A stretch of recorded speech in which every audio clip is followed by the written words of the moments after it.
Hey everybody, in this video we are going to talk about music production gear that is still too cheap. There's been a lot of social media fuzz about music technology companies ripping you off, so I thought it is about time to put a focus on synths, grooveboxes and drum machines that are, in my opinion, seriously undervalued. Most of the products we're taking a look at today have been discontinued, so the main metric will be used prices on Reverb, but some of these electronic musical instruments are still available new for astonishingly affordable prices.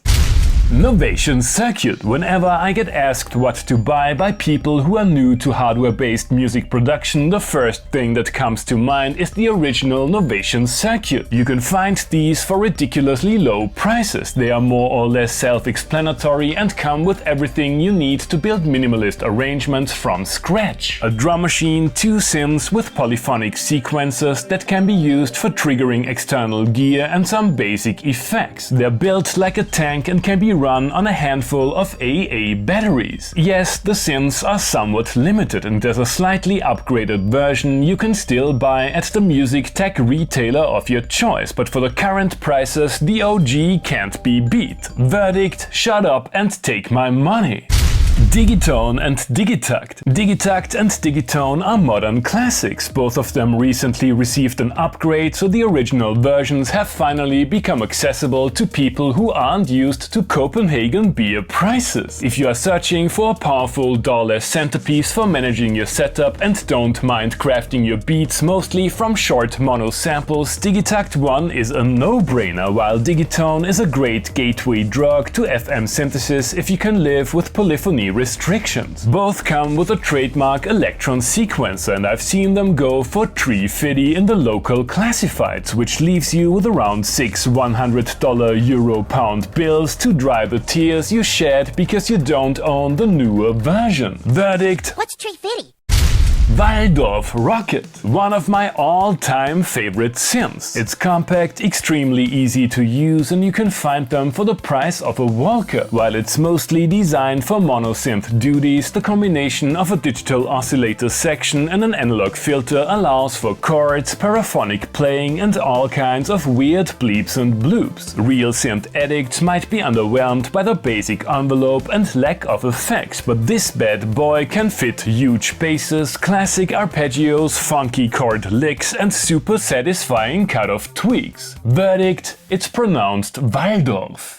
Roland Jupiter 6. Okay, this one might ruffle some feathers. While the 1981 Jupiter 8, without a doubt one of the most important instruments in synthesizer history, goes for prices in the 20k plus region, its younger sibling can still be found in comparably comfortable 4-digit territory. Admittedly, there are some fundamental differences in the underlying technology, but not only do many vintage synth aficionados prefer the wider range of sounds design possibilities of the 6, it was also one of the first synths to be equipped with MIDI, great for integration in a contemporary setup without having to butcher a costly antique. Verdict: stonks.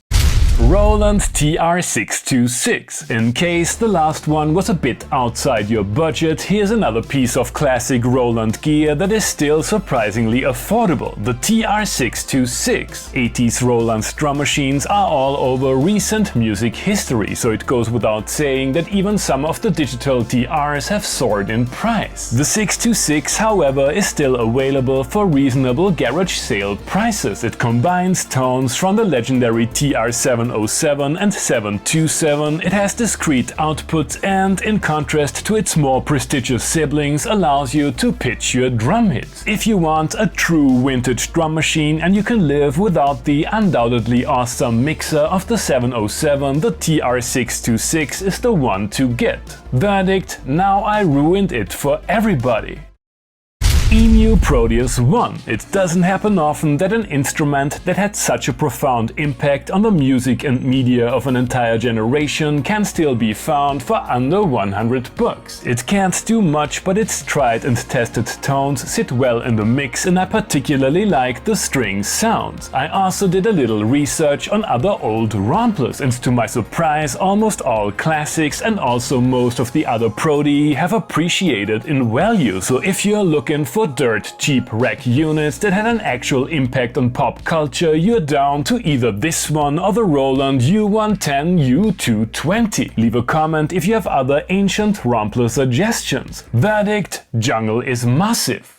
Electribe ER1. Frequent viewers of this channel know me as a vintage Electribe enjoyer, and the ER1 is, without a doubt, the most unique of the bunch. It's based on powerful and proudly digital drum synthesizers quite similar to the ones in the Walker drum. It's groovy like Bernard Purdie on edibles, especially when you crank that swing, and there's a third-party firmware that allows you to load your own samples. There are two versions which, as far as I know, mostly differ in design and country of origin, and in contrast to the more upscale and tube-laden 2003 EMX, prices for first-gen Electribes won't have a negative impact on your cardiac health. Verdict: groovy. Microbrute. Regardless of whether you want to upgrade from a Walker setup or just started dabbling in analog synthesis, the Microbrute is a smart choice, especially when desk real estate is limited. It has a reputation of being a bit on the harsher side, but you can make it sound more polite by turning down the oscillator levels. Keep in mind that there is a substantial risk that the little patch field will turn you into a hopeless Eurorack addict, and make sure to get one without sticky knob syndrome. Verdict: agréable.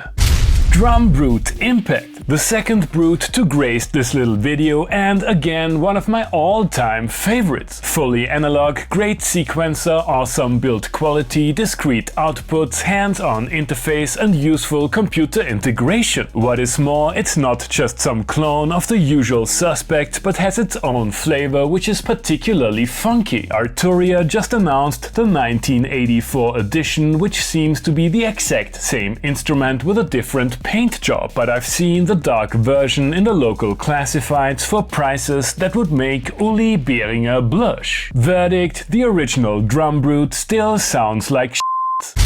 IK Multimedia Uno Synth Pro. At least sonically, this might be one of the most underrated contemporary synths. Sure, it looks like a hand dryer and the UI seems like a goth version of the Microcorg front panel, but the overall tone of this analog paraphonic synthesizer is warm and fuzzy, and the instrument does its job with a distinct retro flair. There's an upgraded X version no one ever cared about either. Both are readily available for around the same price. Make sure to click one of the links down below before you buy them. New but used prices for the standard Pro version are almost comically low. They also softened their policy on license transfer in case you want to use a software editor. Verdict: watch the Bad Gear episode. Hope you enjoyed this video. Feel free to leave your favorite conspiracy theory about possible reasons why I didn't include any Behringer synthesizers down in the comments, and while you're at it, like, subscribe and enjoy a large variety of additional content over at Patreon. Thanks for watching and see you next time!